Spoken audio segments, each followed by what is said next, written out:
One of the first things you're going to have to do with your Squarespace website is actually add pages in. If you've gone from a template, then obviously you've got a fair few already on the site.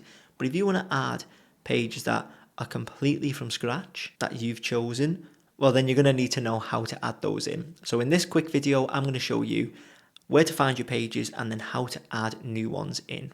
This might be my quickest tutorial. So once you're on your Squarespace website, head into pages. I've already got it up here actually, but if we just go back, this is what it will look like. Under website, you've got pages, click on it. And then if you want to add it to the main navigation, you click plus, select what sort of page you want. So in this case, we'll do blog. We'll add a blog in and you can see we've got blog. If we quickly rename it, we've added our page into the site. You can add another page like so, really simple, and you can drag it around based on where you want it to go. If you don't want people to be able to see it in the main navigation, you can just simply drag it out and there we go. There's no need to save this progress, it's just automatically saved. That is it. Hopefully you found that useful. Please make sure to leave a like and hit subscribe if you did. And if you want me to build your Squarespace website, you can get in touch using the links in the description.